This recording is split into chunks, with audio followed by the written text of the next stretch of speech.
திமுகவில் இணைந்த தவேகாவின் 30 மாவட்ட செயலாளர்கள் அதிர்ச்சியில் விஜய். ஸ்டாலின் கொடுத்த முக்கிய பதவி.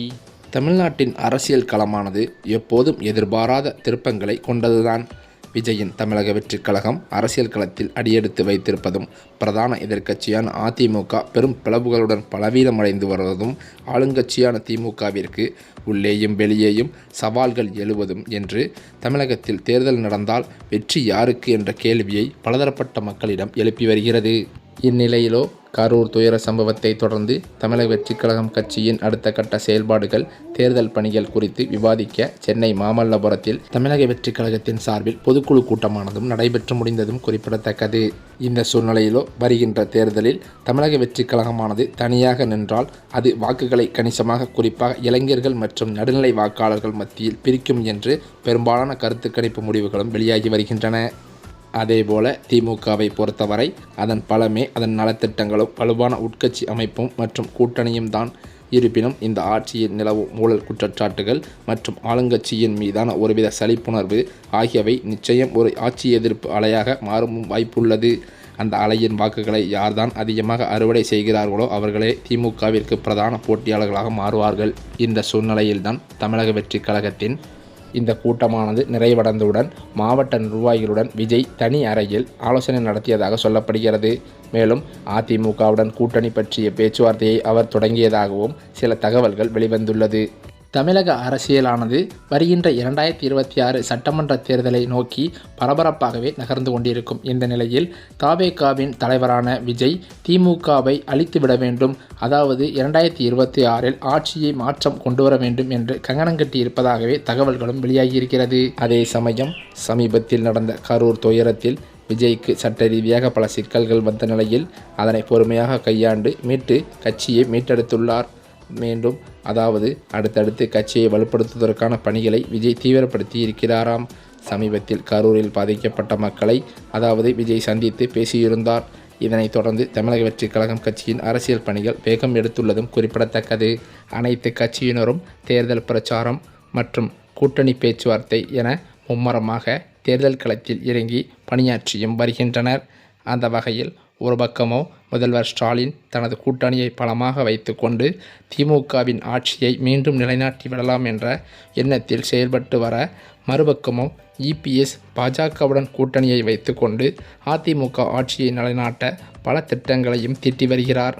இவர்களுக்கு நடுவேதான் விஜயும் களத்தில் இறங்கியுள்ளதால் 2026 சட்டமன்ற தேர்தல் களம் பரபரப்பாகவே பார்க்கப்பட்டு வருகிறது.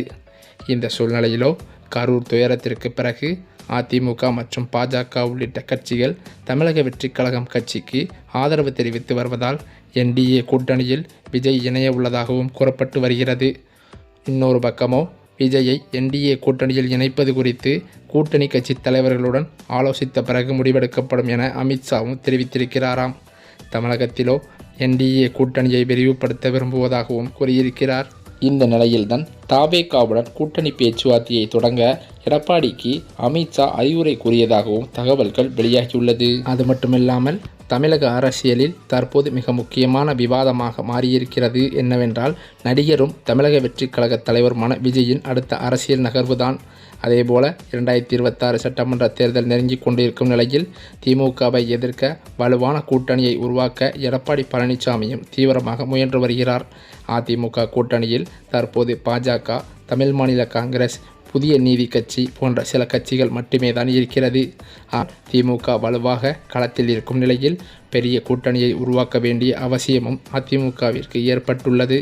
அதனால்தான் தமிழக அரசியலில் புதிய சக்தியாக உருவெடுத்துள்ள தமிழக வெற்றிக் கழகத்தை கூட்டணிக்கு கொண்டு வர வேண்டும் என்ற எண்ணத்தில் எடப்பாடி பழனிசாமியும் தொடர்ந்து செயல்பட்டு வருகிறார் என்பதும் குறிப்பிடத்தக்கது. இதற்காக முன்னாள் அமைச்சர்களான ஆர்பி உதயகுமார் மற்றும் ராஜேந்திர பாலாஜி ஆகியோர் வெளிப்படையாகவே விஜயை கூட்டணிக்கு வர வேண்டும் என அழைத்தும் தமிழக வெற்றிக் கழகத்தின் தரப்பில் எந்தவித பதிலும் இன்னும் வராமல் இருப்பது பெரும் சர்ச்சையை கிளப்பியுள்ளது. ஒரு பக்கம் பார்த்தால் திமுக கூட்டணி பலமாக இருக்கிறது, மற்றொரு பக்கம் பார்த்தால் எதிர்க்கட்சியாக இருக்கும் அதிமுகவிலிருந்து பல முக்கிய புள்ளிகளும் அதிமுக கட்சியை விட்டு வெளியே நின்று கொண்டிருப்பது தற்போது பெரும் பரபரப்பை ஏற்படுத்தியது மட்டுமில்லாமல் அதிமுகவிற்கு பலவீனமாக இருந்து வருகிறது. இதற்காக முன்னாள் அமைச்சர்களும் பலரும் கூடி ஆலோசனை நடத்தி வருவதும் குறிப்பிடத்தக்கது. இந்த சூழ்நிலையில்தான் கரூர் கூட்ட நெரிசல் சம்பவத்திற்கு பிறகு அதிமுகவினர் விஜய்க்கு ஆதரவாக வெளிப்படையாகவே பேசியதும் குறிப்பிடத்தக்கது. ஒரு தலைவரும் தனது தொண்டன் உயிரிழக்க விரும்ப மாட்டார் என எடப்பாடி பழனிசாமி கூறியதோடு பல தொலைக்காட்சி விவாதங்களிலும் அதிமுக பேச்சாளர்கள் விஜய்க்கு ஆதரவாகவே பேசி வருவது தற்போது தமிழக அரசியலில் ஒரு சூழ்ச்சியை ஏற்படுத்தியிருக்கிறது. மேலும் இதன் காரணத்தினால் விஜயின் கட்சியுடன் நெருக்கம் உருவாகும் என அதிமுக வட்டாரங்கள் எதிர்பார்த்து வருகின்றனர். ஆனாலோ சமீபத்தில் கூட விஜய் எந்தவித கூட்டணிக்கும் தயங்காமல் தனிப்பட்ட பாதையில் செல்ல முடிவு செய்துள்ளார் என்றும் கூறப்பட்டு வந்தது. குறிப்பாக பார்த்தால் கரூர் சம்பவத்தில் எவ்வளவோ ஆதரவாக பேசிய எடப்பாடிக்கு விஜய் எந்த பதிலும் அளிக்காதது அதிமுக தரப்பில் அதிருப்தியை தான் ஏற்படுத்தியிருக்கிறது. அதிமுக பொதுச் செயலாளர் எடப்பாடி பழனிசாமி கூட தனது பிரச்சார பயணத்தின் போது விஜய் எங்கள் கூட்டணியில் வருவார் என நம்பிக்கை தெரிவித்திருந்தார். ஆனால் அதற்கு பிறகு தமிழக வெற்றிக் கழகம் அந்த கூட்டத்தில் எங்கள் உறுப்பினர்கள் பங்கேற்கவில்லை என மறுப்பு தெரிவித்தது. இதுவே அதிமுக தரப்பில் சர்ச்சை சங்கடத்தை ஏற்படுத்தியிருக்கலாம். அதே வேளையில் பார்த்தால் இன்னமும் தாவேகாவுடன் கூட்டணியை வைப்பதற்கு அதிமுகவின் பொதுச் செயலாளரான எடப்பாடி பழனிசாமி விருப்பம் தெரிவித்திருப்பதாகவே அவரது நெருங்கிய வட்டாரங்களில் தகவல்களும் வெளிவந்துள்ளது. அதே வேளையில் தேமுதிகவுடனான கூட்டணியும் இன்னும் உறுதி செய்யப்படவில்லை. ஜனவரியில் நடைபெறவிருக்கும் தேமுதிக மாநாட்டிற்கு பிறகுதான் கூட்டணி குறித்த தீர்மானம் வெளிவரும் என்று பிரேமலதா விஜயகாந்தும் தெரிவித்திருக்கிறார். எனவே அதிமுக கூட்டணியின் எதிர்காலமும் விஜயின் அரசியல் முடிவும் தற்போது தமிழ்நாட்டில் பெரும் ஆர்வத்தை கிளப்பியிருக்கிறது.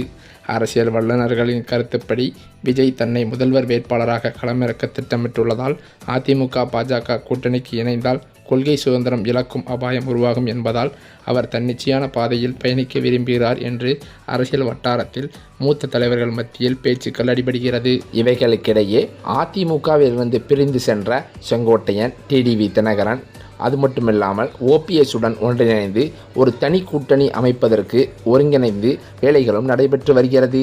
இதன் காரணத்தினால் கரூர் சம்பவத்தில் ஆதரவாக இருந்தும் விஜய் கூட்டணிக்கு இணைவதற்கான சாத்தியம் குறைந்துள்ளதாகவும் அதிமுக தரப்பில் அதிருப்தி அதிகரித்து வருவதாகவும் அரசியல் வட்டாரங்களும் தெரிவிக்கின்றன. இந்த சூழ்நிலையிலோ தற்போது கரூர் சம்பவத்திற்கு பிறகு தமிழக வெற்றிக் கழகத்தின் தலைவரான விஜயின் எந்த ஒரு செயலும் மக்களை ஈர்ப்பதாகவும் மக்களுக்கு நலத்திட்டங்கள் செய்வதற்காகவும் அவர் எடுத்த முடிவாகவே தமிழக வெற்றிக் கழகத்தின் நிர்வாகிகள் அவரை புரிந்து கொள்ளவில்லை என்று தகவல்கள் வெளியாகியுள்ளது.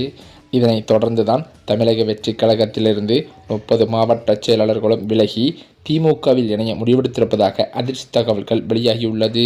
இந்த தகவலால் தமிழக வெற்றிக் கழகத்தின் தலைவர் விஜய் கடும் அப்செட்டில் இருந்து வருகிறாராம்.